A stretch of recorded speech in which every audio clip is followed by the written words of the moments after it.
Well, hello everyone. My name is Dara Rath. I'm the pastor at Faith Lutheran Church in Port Elgin, Ontario, Canada. And each week I bring you a story. Some of them are funny, some of them give you something to think about, and they take about 5 minutes to watch. And so here's the first story today. It's called The Gift That Lives On. And it's a book by William Bosch. It's called A World of Stories. Teddy Stallard certainly qualified as one of the least disinterested in school. Musty, wrinkled clothes, hair never combed, one of those kids with a deadpan face, an expressionless, glassy, unfocused stare. When Miss Thompson spoke to Teddy, he always answered in monosyllables, unattractive, unmotivated, and distant. He was just plain hard to like. Even though his teacher said she loved everyone in her class the same, down inside she wasn't being completely truthful. Whenever she marked Teddy's papers, she got a certain perverse pleasure out of putting X's next to the wrong answers, and when she put the F's at the top of the papers, she always did it with a flair. She should have known better.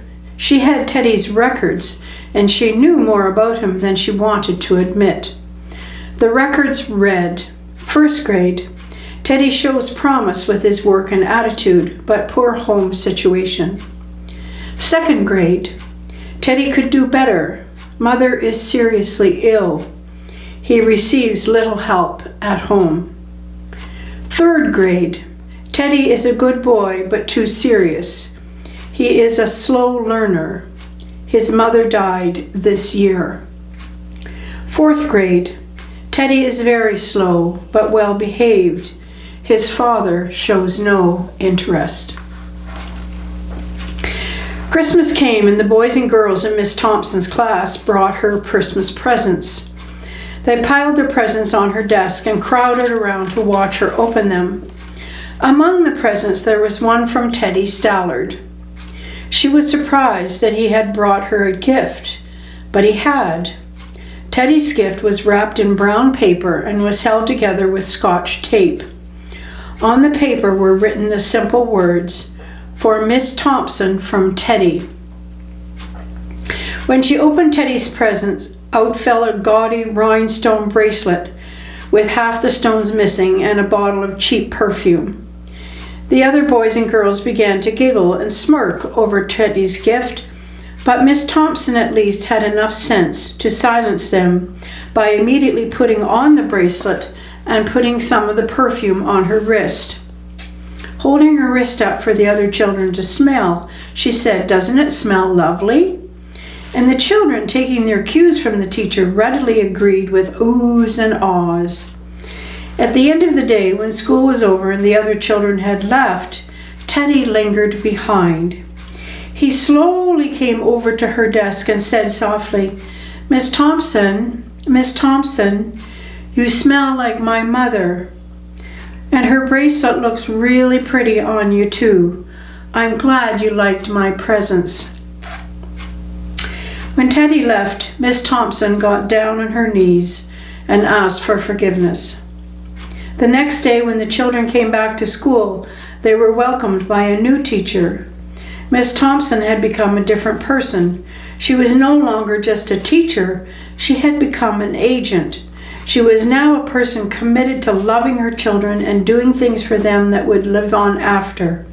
She helped all the children, but especially the slow ones, and especially Teddy Stallard. By the end of that year, Teddy showed dramatic improvement. He had caught up with most of the students and was even ahead of some. She didn't hear from Teddy for a long time, and then one day she received a note that read, "Dear Miss Thompson, I wanted you to be the first to know I will be graduating second in my class. Love, Teddy Stallard."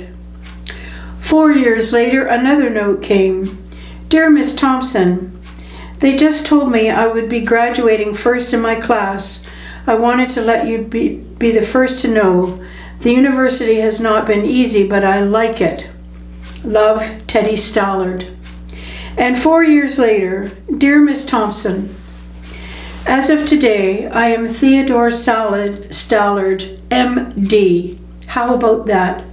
I wanted you to be the first to know I'm getting married next month, the 27th to be exact.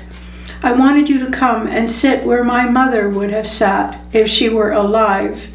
You're the only family I have now because Dad died last year. Love, Teddy Stallard. Miss Thompson went to that wedding and sat where Teddy's mother would have sat. She deserved to sit there. She had done something for Teddy that he could never, ever forget. Isn't that wonderful? The young people have role models all the time. It could be a coach on a team, it could be a teacher such as this, it could be a neighbor, it could be a friend of the family. They need to have role models, and this is a wonderful story for that. And thanks for taking 5 and watching the story, and blessings on your day.